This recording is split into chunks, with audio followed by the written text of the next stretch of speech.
Soft skills. Você sabe quais competências um psicólogo ou terapeuta de excelência precisa ter? Bem-vindo ao Psipod, onde batemos um papo sobre temas da psicologia. Eu sou Amanda Bezamar. Eu sou Luciane Bezamar.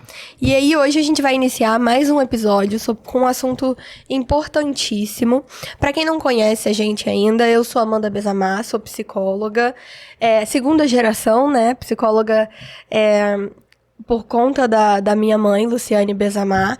E nós hoje trabalhamos com 3 espaços diferentes de atuação dentro da psicologia e com equipes multidisciplinares. E a gente quis trazer esse tema de soft skills porque é um tema que, por mais que não com esse nome, talvez esse nome precise começar a existir dentro da psicologia, mas é uma coisa fundamental para pessoas que trabalham dentro da área da saúde se desenvolverem dentro das suas soft skills. Existe muito terapeuta, médico e por assim vai, pessoas da área da saúde que estão querendo desenvolver as suas hard skills, que são as habilidades técnicas, habilidades que realmente você tem que ter, você tem que estudar, né? Mas com uma preocupação que não está adequada para o nível de competência que você tem para lidar com questões interpessoais, por exemplo. E a Luciane está aqui hoje para trazer um super olhar disso, de quem já desenvolveu isso em muitos anos de trabalho. E aí a gente vai conversar um pouquinho sobre esse assunto hoje. Então, eu sou Luciane Bezamar, tenho 35 anos de trabalho e sempre tive um diferencial como profissional. Tenho 3 espaços terapêuticos, coordeno mais de 30 terapeutas e acolho todas essas famílias, todas as famílias que estão sendo atendidas pelos meus terapeutas da minha equipe são acolhidas por mim de alguma forma. E aí fiquei me perguntando o que é isso, né? Que competência é essa que eu tenho de alguma forma? O que eu posso ajudar? O que eu posso ensinar em relação a isso? Que eu tenho, que faz alguma diferença dentro desse trabalho de tantos anos. Nunca um paciente passou por mim e não foi acolhido de alguma forma e não recebeu algum tipo de tratamento ou orientação. Eu brinco dizendo assim, não bate na minha porta e vai embora, bate na minha porta e fica, e entra e vai ver como é que a gente vai fazer um caminho de ajuda de alguma forma, tá? E aí agora isso tem um nome, né? Eu estou aprendendo isso agora, eu sou de uma outra geração, e isso chama-se soft skills. O que são, então, soft skills e hard skills? Quando a gente está falando de hard skills, a gente está falando das habilidades técnicas e do o que fazer. É o que está no livro. Você vai aprender nas suas formações de terapeuta, de psicólogo, de fono, de TO. Você vai aprender na faculdade, nos seus cursos e treinos formais. Você vai aprender essas hard skills. Você vai aprender o que é esperado de você na teoria profissionalmente. E a soft skill é o como você vai fazer isso. Existe um papel de terapeuta e existe dentro desse papel habilidades que você vai precisar ter comuns ali para que você funcione terapeuticamente. Para que você funcione para terapeutizar outra pessoa. Comunicar de um jeito específico, que vai ser um jeito que vai ser uma habilidade para você ali a comunicação. Escuta, você construir vínculo. Vai depender dessas suas soft skills, você tem empatia, então entra as questões emocionais, as questões de comunicação, as questões relacionais, tudo isso entra como soft skill, é o como você vai fazer. Isso não vai estar explicadinho ali no livro para você, isso é o que você desenvolve no dia a dia. E como alguém que passou muito tempo desenvolvendo isso no dia a dia, acho que a Luciane vai conseguir trazer pra gente um olhar da prática disso, a prática da soft skill. E aí, acho que a gente pode começar com uma pergunta que é assim, você acredita que você, Luciane, desenvolveu essas soft skills conforme você foi crescendo terapeuticamente? Você já tinha muito disso? Como que funcionou para você e como que você acha que funciona isso geralmente para as pessoas? Então, Amanda, eu acho que a gente vai assim, quando ouvindo você falar, me vem um pensamento assim, o que você é como profissional e quem você é como você profissional, né? Então, eu acho que são 2 pontos que talvez eu a vida inteira tenha funcionado com as minhas equipes, com todo mundo, tentando dizer isso, assim, vamos usar do quem também, vamos cuidar do quem você é, não do que você sabe como profissional. né? Você pode ser um excelente profissional do ponto de vista técnico, da competência técnica, mas se você não conseguir fazer alguns movimentos de acolhimento ao seu paciente, de humanização dentro do seu atendimento, isso vai sair do lugar, né? Então, assim, muitas vezes a técnica profissional te instrumentaliza muito bem para muitas coisas. Mas se você vai usar uma mesma técnica profissional que você usa, por exemplo, com uma criança, com um adolescente, com um adulto, se você nesses momentos não faz um trâmite ali entre a questão lúdica que a criança precisa, a questão da empatia que a criança precisa ser pega ali com você, a questão que o adolescente, de você conseguir ser solidário ao adolescente, a toda a dor que ele está vivendo, a toda a inflamação de córtex que ele está vivendo, e com o adulto, se você não fizer um caminho de dizer para aquela pessoa, inclusive que ela tem competências para estar ali e para tratar daquilo, daquela dor dela, se você não faz um caminho todo dessa forma, se você não olha isso sobre outra perspectiva, a chance de você não estar efetivamente trabalhando, mesmo com toda a técnica que você tem, é muito grande. A chance de você não ter o paciente de forma a trabalhar é muito grande. E o que faz para ter essas habilidades? Porque, vamos lá, essa explicação do que são as habilidades e do como elas funcionam, eu acho que é uma coisa que a primeira fala fica claro. Mas e aí? Como que a gente corre atrás de ter essas habilidades, né? Porque por mais que a gente vá estar lá com nossa técnica todo em dia, chega na hora e a gente trava. E aí? Então, vamos lá. O que faz sobre isso? Vamos lá, vamos tentar pensar algumas coisas assim. E talvez os trabalhos, de uma maneira geral, esperem da pessoa as competências dela, e não ela, né? Então, quando a gente vai para dentro de um consultório psicológico, eu não sei se você pode estar você tem que estar as suas competências. E aí, as suas duas competências, a técnica e a pessoal. Entendeu? E nessa hora, importa pouco o que você pensa sobre aquilo. Importa pouco quais são suas emoções em relação àquilo. Importa aquela pessoa. Então, o primeiro ponto e o primeiro passo é você entender que os seus problemas, as suas dores, a sua forma de pensar não tem nada a ver com aquilo ali. E não pode ter nada a ver com aquilo ali. Eu tenho um exemplo muito curioso, e isso é óbvio que quando você pergunta como é que se faz isso, como é que você aprendeu isso, é óbvio que eu tenho parte de mim, tem parte da minha terapia pessoal disso, esse é um ponto muito importante, né? Que a pessoa tenha sua terapia pessoal, para que lá ela tenha trabalhado os seus sintomas, as suas questões, mas tem parte do aprendizado do dia a dia dentro do meu trabalho. Quando eu estava grávida de você, essa é uma cena interessante, quando eu estava grávida da Amanda, eu tive uma paciente que já era minha paciente há um tempo, e eu estava grávida da Amanda, e eu não anunciei para nenhum paciente que eu estava grávida, a não ser que o tema surgisse, gravidez, filho, aí entrava ali no assunto, mas eu não anunciei. O paciente não entrava e dizia assim, olha, eu estou grávida. Não, não dizia isso. Ali, aquele momento, eram os 45 minutos do meu paciente. O tema que ia circular ali é o tema do meu paciente. E essa paciente, quando eu anunciei para ela que eu ia tirar um mês, pelo menos, de licença, porque você ia nascer, ela ficou extremamente surpresa. Ela não tinha percebido que eu estava grávida. Então, assim, quando essa pessoa... Isso eu acho que é muito impactante. De um lugar, assim, quando essa pessoa entra ali, ela entra com as dores dela. Ela entra com a emoção dela. Ela não estava ali para me olhar. Ela não estava me vendo. Ela estava vendo o que a Luciane tinha para trazer para ela, dentro daquela dor, daquele sofrimento, daquele momento que ela está vivendo, para uma busca de soluções, para uma busca de saída daquilo. Né? Faz muito sentido isso que você está trazendo, e eu acho que eu só quero trazer um contraponto pra gente não se perder nesse discurso, que eu acho com um outro discurso que é muito comum dentro dos cursos, por exemplo, de psicologia, que é o discurso da neutralidade. Não é isso que você tá falando, né? E eu acho que ser minucioso nisso é muito importante. Não é sobre ser neutro, não é sobre se cancelar ali. É sobre você saber existir nesse espaço com as limitações que ele exige. Que são as limitações do você não se colocar ali nas suas dores naquele espaço necessariamente. Exatamente. E nem é limitações, porque quando você, por exemplo, para mim, é um mundo fantástico. Eu gosto de ser psicóloga. Eu gosto de estar fazendo a diferença. Então, para mim, Aqueles 45 minutos daquele paciente são dele. A história dele está toda para mim. A história dele é a prioridade na minha cabeça. E aí eu tenho outra curiosidade, que é de uma paciente que eu contava um pouco antes aqui, de uma paciente que é minha paciente há mais de 20 anos. E ela...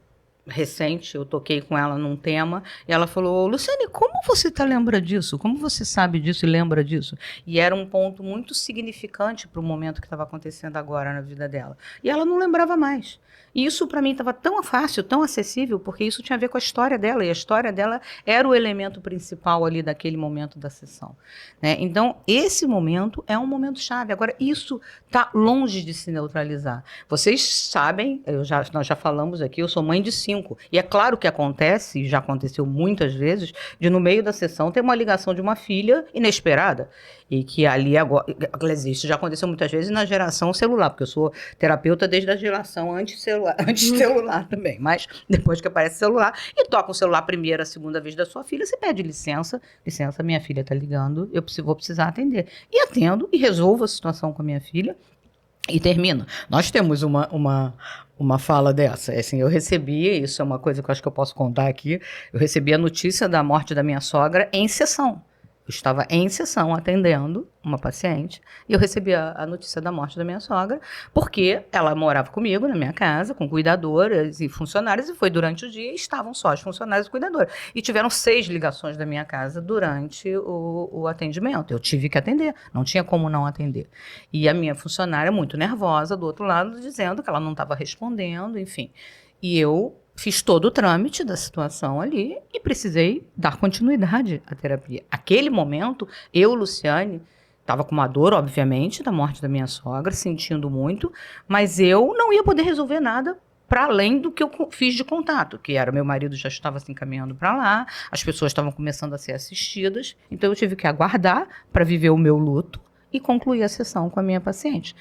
Claro que nesse momento eu falei para ela o que tinha acontecido, até porque eu também, óbvio que não fiquei a pessoa mais natural do mundo naquele momento, eu tinha sido invadida por uma situação emocional forte, mas a gente concluiu, a gente estava concluindo uma linha de raciocínio sobre uma situação da vida dela e concluímos a linha de raciocínio e terminamos ali, e ela deu os sentimentos para mim e foi, entendeu? Então, assim, é um ser humano atendendo outro ser humano, não é uma máquina atendendo um ser humano. É um ser humano atendendo outro ser humano. Agora, eu preciso estar no meu lugar de profissional.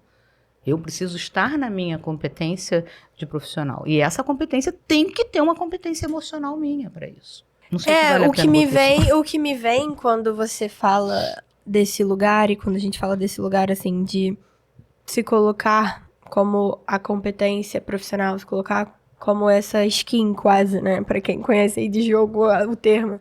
Mas o que me vem é que precisa de muito autoconhecimento. É verdade. Porque se você não entende as suas limitações, né? E não entende como você vai conseguir estar ali e até se regular ali em algum momento,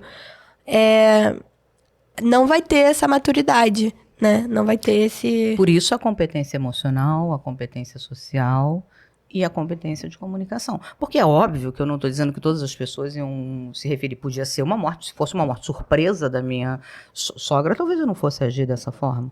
Talvez, provavelmente, eu seria... Minha sogra é uma pessoa de 94 anos, que vinha doente.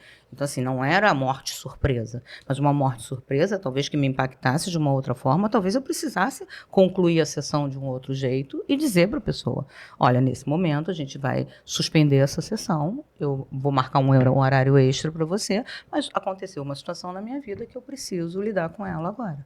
Uhum. Entendeu? E eu acho uma coisa que eu percebo na minha geração e nas gerações mais novas também, é às vezes uma dificuldade de avaliar o que é realmente grande, né? Você está falando de luto, de morte, isso é perceptivelmente uma coisa grande, mas às vezes parece que coisas que não são tão grandes acabam ficando grandes. Não sei se eu tô me fazendo clara nesse sentido, mas às vezes parece que as gerações mais novas potencializam algumas coisas e outras que talvez pudessem até ser mais difíceis e mais importantes acabam não dando valor, não valorizando, entendeu? Não sei nem se são as gerações mais novas, minha filha. Eu acho que assim, pessoas mais jovens, é claro que acabam vivendo a emoção de uma maneira menos amadurecida do que pessoas mais velhas. Uhum. Então, assim, eu também já fui mais jovem, eu também era uma profissional.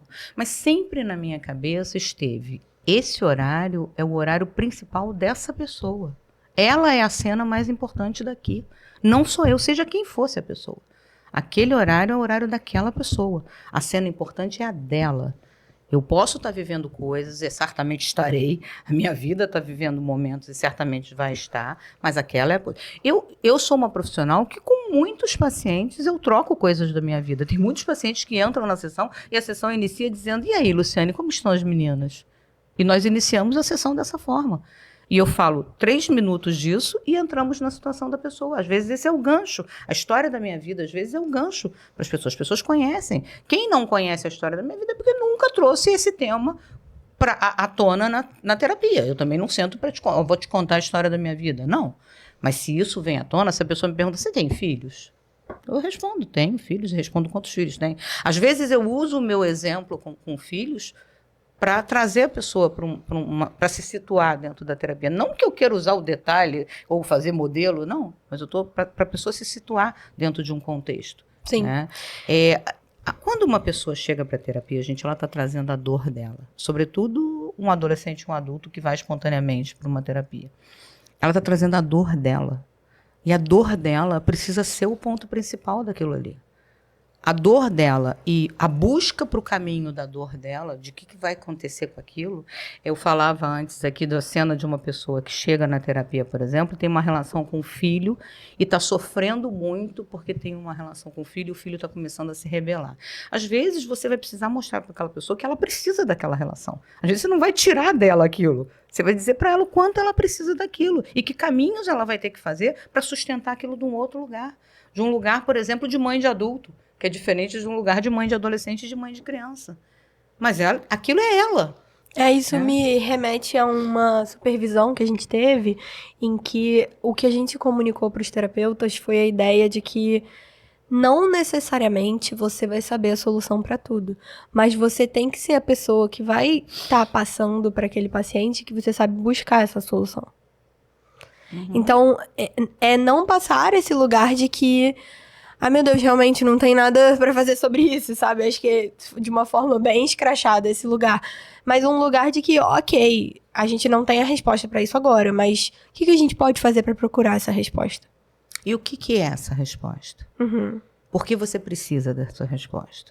Uhum. Em que entra essa resposta na sua vida? Vamos pensar sobre tudo isso. Sim. Qual o lugar que isso está na sua vida? Que aí você vai muito mais profundamente. E falando de soft skill e da sua trajetória, né, que você está trazendo, assim, muitos anos de experiência, talvez até você lembre muito mais dos anos de experiência já com as soft skills desenvolvidas do que os anos de experiência que você ainda estava atravessando esse processo de desenvolver tudo isso.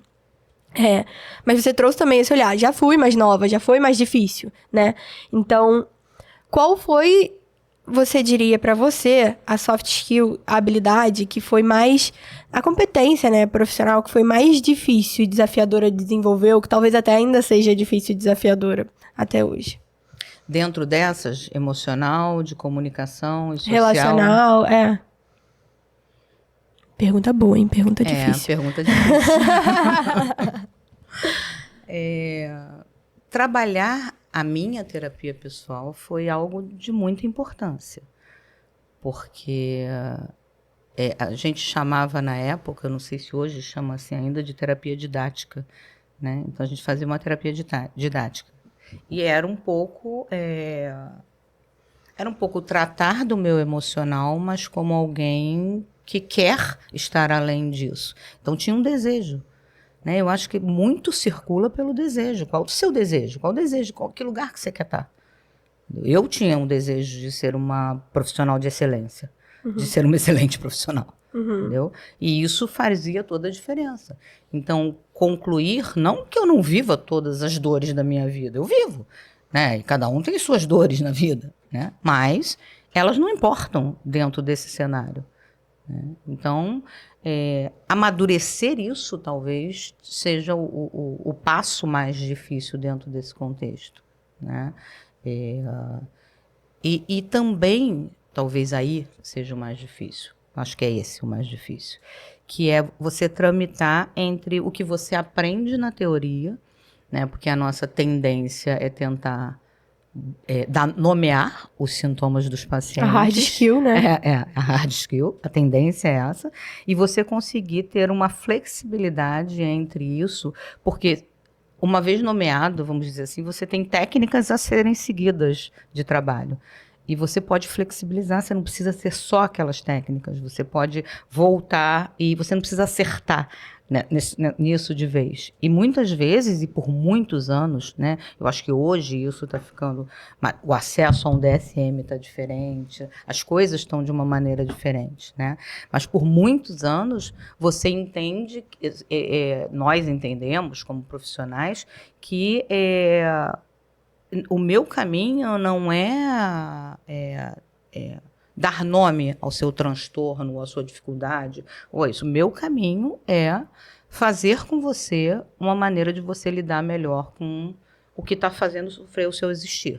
O que no seu existir está te trazendo tanto sofrimento, dificuldade, ou você não sendo o que você gostaria de ser, ou você não chegando ao desejo que você gostaria de chegar. O que é que está fazendo isso? Uhum. Né? Então é voltar a isso. Né? Eu acho que muitas vezes um profissional, quando se agarra no hard, né? Vai ali, tem 1 milhão de técnicas, e é verdade, tem 1 milhão de técnicas, tem 1 milhão de coisas para fazer, mas esquece do outro lado. Né? Que você não está lidando só com um transtorno, com um sintoma. Aí a gente fala também da medicina nesse contexto, né? O médico generalista é aquele que vê o paciente inteiro, né? Aquele ali é um ser humano que está com esse problema, né? E não ali é um apêndice supurado, não é. Ali é uma pessoa que está com aquele apêndice supurado. Né? Então, acho que isso são coisas que fazem a diferença. É a gente olhar para além daquele sintoma que a pessoa tem. Isso já parece ser parte do desafio, assim. E você falando, assim, do mais importante ser envolver e estar dentro da linha final, que é a linha do desejo, que é a linha dos valores, é a linha da motivação. Eu já vi outros profissionais que falam também de soft skill, falando disso dentro da terapia, mas é a gente também pensar que a gente não pode trazer esse lugar nosso para ali, né? E fica dual quando você fala assim, bom, a minha dificuldade eu tinha um desejo muito forte de ser uma terapeuta excelente. E às vezes isso atravessava como desafio, porque uma terapeuta excelente quer entregar muita coisa. E às vezes até saber não entregar é o ponto-chave, né? É saber quando não entregar, quando dar um passo pra trás e não entregar a hard skill. Não é isso que precisa agora. Eu preciso ser não a terapeuta de excelência, que é o meu desejo. Eu preciso ser a pessoa que tá ali ouvindo essa outra pessoa, ou, né? Acho que conecta com isso que você tá falando. Eu tenho um caso muito curioso dentro disso que você tá dizendo. Eu era muito nova. E essa pessoa veio e trouxe o filho para terapia.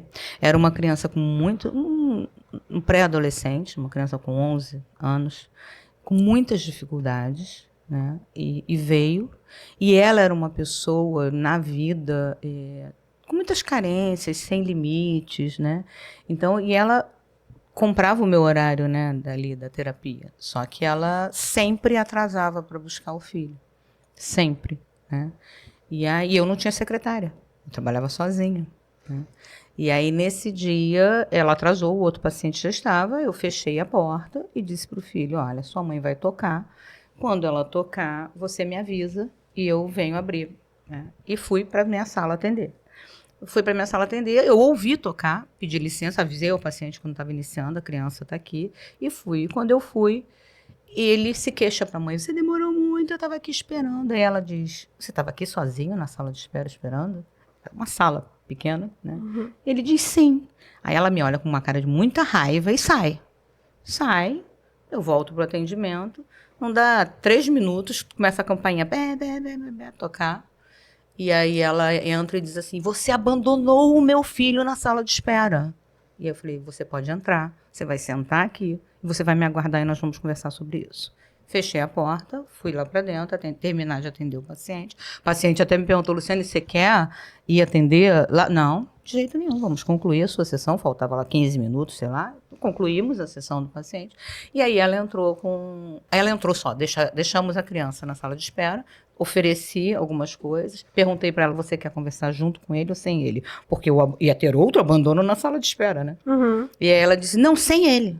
Aí deixei ele na sala de espera, tranquei. Fiz a mesma cena que eu fiz aí. Tranquei a porta, deixei. Tinha revistinha, tinha joguinho e tal. E fui com ela para a sala. E aí ela faz uma catarse do abandono ao filho dela. Uhum.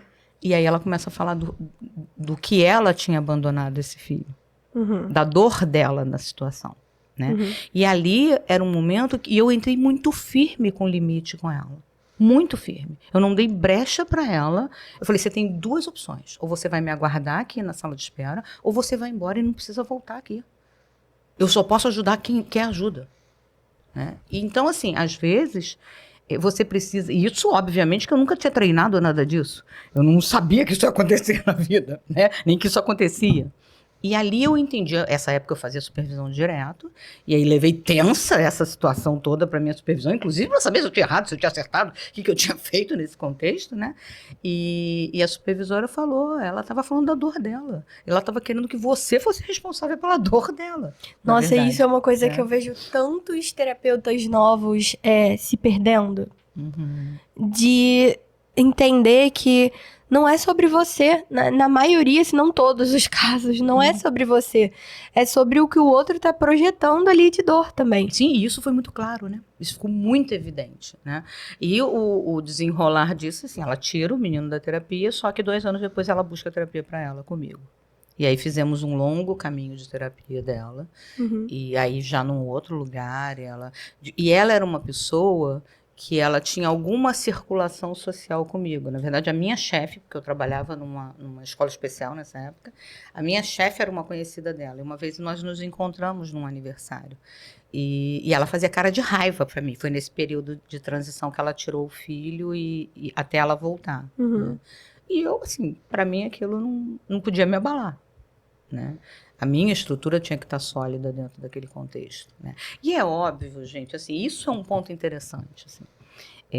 Claro que eu já tive pacientes que foram embora e que não deram continuidade. E eu sempre me fiz a pergunta, qual foi a minha parte que fez o paciente ir embora? Porque a que fez ele ir embora eu não posso dar conta. Entendeu? É dele, não é meu.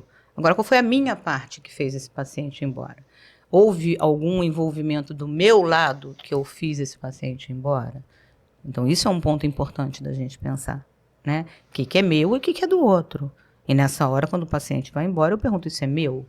Efetivamente isso é meu? E às vezes pode ser. Você é um ser humano também, você é um ser humano que está trabalhando. Às vezes você está pegando um caso que não está te fazendo bem, entendeu? E às vezes, eu já vi isso em supervisão. De supervisão da minha, dizer assim, não tive nada a ver com isso, você fala, e depois, é um caso que eu não estava aguentando, que eu não estava... Falei, ok, então pronto, você deu um desfecho para isso. Era um caso que você não estava seguindo, você não sentia que estava ajudando. É muito ruim para um terapeuta quando sente que não está conseguindo avançar com o paciente para algum lugar, ir para alguma coisa. Não que necessariamente tenha que ir, gente, porque também isso é muito delicado, né? Porque, dentro do hard, você acha que tem que ir. Você aprende tecnicamente que você tem que ir. Mas, às vezes, só o espaço, o acolhimento e pequenos passos para aquela pessoa é um universo de diferença dentro do contexto, né? E fica, então, pra gente, eu acho até pra gente fechar, assim, eu acho que gera essa conversa a pergunta, essas habilidades podem ser ensinadas? Como que a gente aprende isso? A gente consegue desenvolver de forma intencional soft skills? Essas habilidades podem ser aprendidas. Essas habilidades de verdade podem ser aprendidas. Agora, é preciso o lugar de aprendiz. Né? Você perguntou se podem ser ensinadas, eu sei ensinar. Mas precisa saber, você sabe aprender? Tem que se colocar nesse lugar que também não é um lugar que vai fácil, fazer né? muita diferença. Né? Para aprender, eu preciso não saber. Eu vou aprender algo que eu não sei. Agora, podem desenvolver também mais? Podem. E são habilidades para a vida, né? Não são só habilidades como profissional. O lugar do não sei é importante. Se eu não sei, eu estou apto a aprender. Se eu já sei, posso estar apto a melhorar, a desenvolver, mas não a aprender. Sim. Tá bom, galera. Então, ficamos por aqui com essa conversa. Então, é possível desenvolver soft skills. Se você é alguém que tem interesse em desenvolver soft skills, faz uns comentários aí embaixo pra gente entrar em contato com você. Vai que a gente te ajuda a desenvolver suas soft skills. Como eu disse, eu sei ensinar. Se você quer aprender. Curte aí, comenta, entre em contato com a gente tá aí nas redes pra isso mesmo, se disponibilizar pra desenvolvimento dessa área, que é a nossa área, né, da saúde mental. E ficamos por aqui. Obrigada. Obrigada.